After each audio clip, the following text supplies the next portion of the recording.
We're back and we're just going to jump right into this issue. Attorney, maybe you can help further explain that part. Why COA specifically? Bakit sila ang naging writ of mandamus at hindi yung senador, yung mga natitira sa dyaryo nakikita natin? Lahat ng senador, pero tatatlo nga lang. Instead of the 180 congressmen and so many of the senators. Bakit ganun? Bakit COA ulit? It's really saddening that COA, being the guardian of public funds and, of course, public wealth. And to think that Pulido Tan is being groomed to be in the Supreme Court, di ba? Sige, go ahead. Has conducted a special audit, and they name about 12 senators and 180 congressmen, along with 82 NGOs report yan, in their special audit report. And yet, until now, they have not issued the notices of disallowance against these people, against these organizations, against those who profited from the PDAF, except for the three. This, I consider, is something selective. This should not happen. So tama sinasabi ni Senator Estrada. Talaga selective. Sila lang talaga tinitira. Well, that is his perspective, but I'm viewing it from a holistic point of view. Considering the number of personalities involved, named in that report, why is it that only three are being named? Why is it that the machinery of government is being used only against the three? Why not against the other? All accused. Yes. All accused. We are talking of 100 congressmen, 12 senators, and 82 non-government organizations. So you're challenging the integrity and the competence of the COA in effect with the writ of mandamus. That's exactly what you're saying. There's a problem of institutional integrity here because the promise, the commitment, the assurance to issue the notices came from COA itself, not from anybody, not from us, not from other government institutions, but from COA itself. So we are challenging the chairman who made that promise before the Supreme Court in the pork barrel cases to do her job, to show off, to show to the people that COA still deserves that piece of integrity and support from the nation. Johnny. Ako ang tingin ko, ganito lang eh. Tama yung sinabi natin, madalas tayo nag-usap selective. Yung original report ni Brent Hurley, mayroon siyang listahan. Bakit tinago sa atin lahat yan? Oh, bang 11 months. 11 months. In digital reports. Pero sinasabi ni attorney, bago pa lumabas yung Napoles, ando doon na sa COA. Kaya nga ang problema, meron hindi lang 12 nang involved eh. May listahan ng 20 plus. Merong 100 plus na congressmen involved. Ang tanong ko sa kanina, if I give you a budget of 1-something billion in your 6 years terms as senator, paano mo gagastusin yan? You have 210 million each congressman. How do you spend it? That's why lahat yung pinag-uusapan ng corruption. Because that is great already. Ang trabaho niyo, legislation.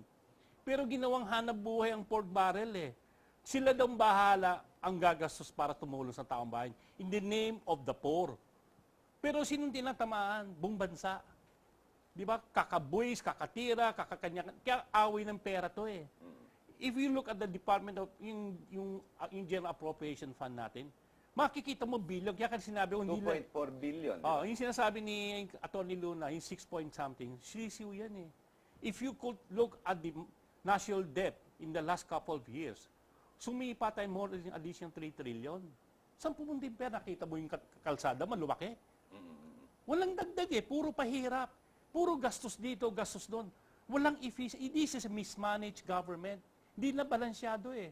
Ang kawawa dyan, hindi lang yung urban poor. Ang kawawa dyan yung mga negosyante na tumutulong sa pag-unlad ng bayan. Ginawang hanap buhay ang politiko, hindi na political dynasty. Aminin natin, political mafia. Tumatakbo ka ba para sa bayan o tumatakbo ka para yumaman ka? Yun nakakalungkot. But we could change everything.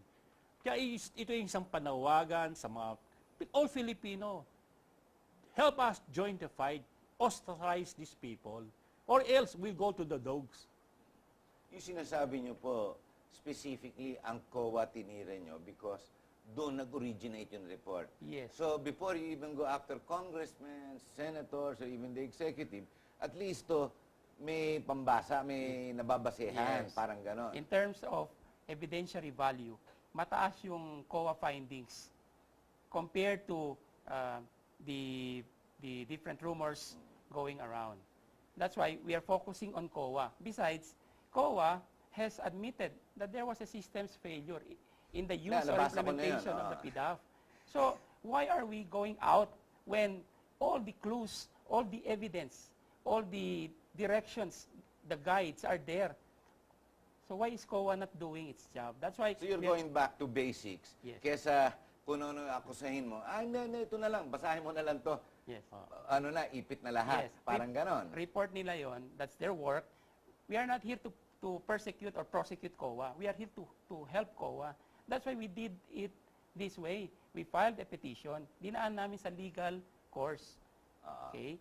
Although we support also the various initiatives of other groups against the pork barrel. But in our case, we use the legal channel so that COA will do its job. We are not here to criticize or to destroy COA. We are here to help COA do its job because that's what the Constitution gave COA, the power to audit and to disallow illegal, unlawful, extravagant, etc. You know, expenses. here is a very simplistic presentation of how pwedeng mahuli lahat ng mga nangungurakot. And yet, in spite of, as you even say, Johnny, 150 billion na nga yan tingin mo, mas malaki. Mas malaki pa doon. Mas malaki pa. Paano umuunlad yung bayan based on the GDP growth, tayong second sa Asia next to China? Well, ikatlo na, no? Kasi nauna na Malaysia sa atin eh. Kung tunay yung lumalabas ng economic growth, kung tunay yung data, Naluloko natin lahat ng mga foreign dyan. Kasi Oo. sinasabi natin, ganun kalaki. Naluloko lahat, naniniwala lahat sila sa atin eh. actually ang tumutulong sa Pilipinas, majority na may trabaho kasi, is the underground economy.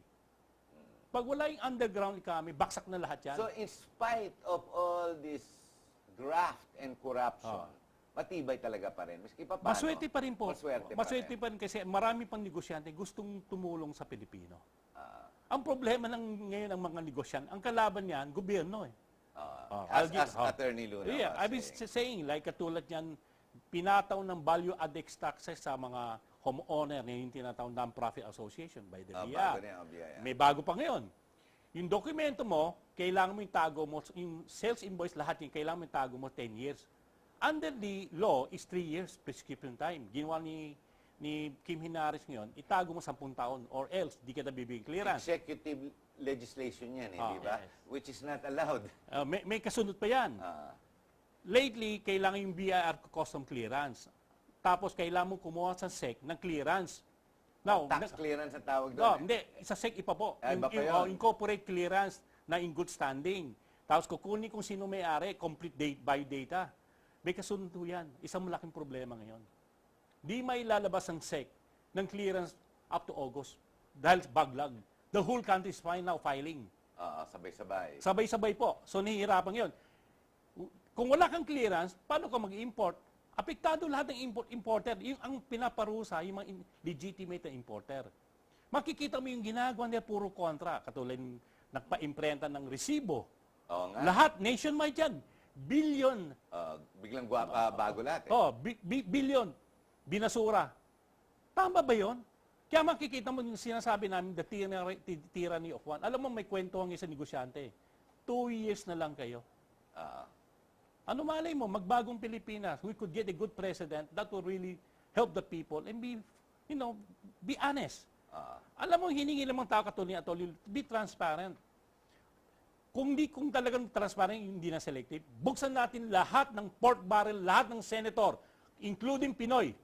Yung congressman ba siya noon, senator, ibuksan nila lahat. Lahat yan. At makikita mo kung saan yung pumunta yung pera. Kung talagang honest sila. Huwag na sila magpropaganda. Ikaw ang boss ko. Kami nga ang boss eh. Pero kami ang pinapahirapan nyo. Kami ang tumutulong sa bansa. Kayo ba may factory? Kayo ba may tindahan? Kaya nakikita ang tao, nagtitimpe. Pero punong-puno ng tao, kung pwede lang kumuha tayong bato, babatoyin na natin Malacanang. Gagawin namin eh. Hanggang yung limit na yan. Talagang hanggang punong-puno na. Boiling point. Boiling point na to. I'm saying kasi maraming nakakilala mga tao, hindi nagsasalita. Parang wala tayong magagawa. Meron tayong nagagawa. We enlighten the people. Maybe the president should be listening to us. Kung ako presidenteng Pinoy, total revamp. Revamp lahat. Revamp lahat yan. Isipin mo na lang eh. 4 years of steel smuggling, rice smuggling. Kaya ba ni Kim Hinares huli yung mga smuggler? Bakit hindi na ikulong? Kaya ba ni Kim Hinares huli yung mga gambling lord? Di ba? Sinong pinapahirapan? All the business sector, ang Pilipino ang foundation ng Pilipinas. Hindi si Kim Hinares. Hindi si Pinoy. Look at us. We're helping this country. But you're killing us. Tama nga naman. Kasi iyan ang mga nakikita ko, narinig ko. Bakit COA lang tinira nyo sa writ of mandamus? Because COA is the agency that came up with the report but did not issue the notices of Ang maganda disallowance. sa report na yun, huli na lahat sa report. Yes, yes. Pero ba't ninyo ginagawa kung ano ni-report nyo? Parang Yes, gano'n. parang ganon. It's their duty to do that. And mandamus is very specific. What we are questioning here is the neglect of their duty. So we cannot implead other agencies of government. So that's why it's just COA. But it's not COA as the institution itself. We are suing in this mandamus proceeding the COA chair and the director of the Special Audits Office only. Because we feel that it's not the entire institution that has neglected its duty, but only these two officials. Yung liderato na Yes, ayaw, yung liderato. ayaw implement kung anong dapat. Yes, and besides, these two, especially, Pero may power ba Ye- dalawa na yan Yes. if they wanted to? yes, the chairman and the director of the Special Audits Office are privy to the conduct of the special audit. Sila ang may alam kung ano nangyari doon sa special audit. And so, they are the best persons, hindi lang dahil meron silang poder, to issue the notices of disallowance so that the process of recovering these billions of pesos can begin. Ang problema, paano tayo magsisimula if they are not doing their job? It seems in government mukhang lahat na nag-a-accuse, lahat na akusa, mukhang yung dalawang sides na mabagsak na eh. Wala na. Ang kawawa yung taong bayan Yeah. tsaka Pilipinas. And if I may add, no? Yeah. Itong notices of disallowance, especially pag naging final ito, this will be one of the pieces of evidence sa prosecution ng mga liable or those who have dipped their fingers dito sa PDAP funds. But we are surprised why COA is not doing its job. How could you help the ombudsman prosecute those guilty if you don't have very credible evidence such as a notice of disallowance coming from COA? In other words, no action. Totally no action. Meron akong sasabihin eh. Katulad ng kaso ni Ruby Tuason. Did they ever identify how much nakuha niya? Kung nakakuha siyang 400 million. Binalik niya 40. 40. Di kumita ko 90%. Kaya nga sinasabi natin selective.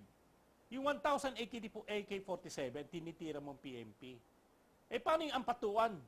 Oo, no. Libo at hundreds and thousands, maybe millions of ammunition. Barel. Correct. Bakit yung tinira? Nakasulat DND. So, selective. So, ang nangyayari sa atin kasi, ang naiiwan na, the whole political arena, wala nang opposition. Ang naiiwan opposition, katulad ni Luna, kami, cause-oriented. So, in other words, our institutions have fallen apart, broken down, so much so they protect each other. Yes. So, naluloko lang ang taong bayan, kunwari. Puro press release. So, ang press release, karga naman ng media. So, ang media, linuloko rin ang taong bayan. May maganda nangyari in the last, yung mga tawag ng press con ng cause-oriented. Hindi lumabas sa TV. Awa ng Diyos. Hindi na nila. Nandun yung Channel 2, nandun yung Channel 5, nandun yung Channel 7. Lumabas sa teleradyo, militante, magpoprotesta. Yun lang. Wala yung picture, wala yung lahat. Wala na. Wala. Ito yung sinasabi natin, the tyranny of democracy, yung nakakatakot. In the name of democracy, pero tinatakpan yung katotohanan. Well, ladies and gentlemen, you're hearing it not necessarily from me, so you can't call me biased. However, I too sometimes am the accuser as I come on very strong on TV. It's not necessarily you I accuse. No, it is you I accuse because you're just sitting there and doing nothing about it. Now, I'm accusing you for keeping silent. When we come back, we will tackle naman not just the complaints, but let's see how we need to go forward and what solutions are offered. Because there is a solution. There has to be. Because if there isn't, para kay pa tayo mag-television, why do we even have to do politics? Huwag ng politiko. Bigay na lang natin lahat ng pera sa mga mayayaman kasi mas kailangan nila yung pera kaysa sa atin. Parang gano'n. We'll be right back.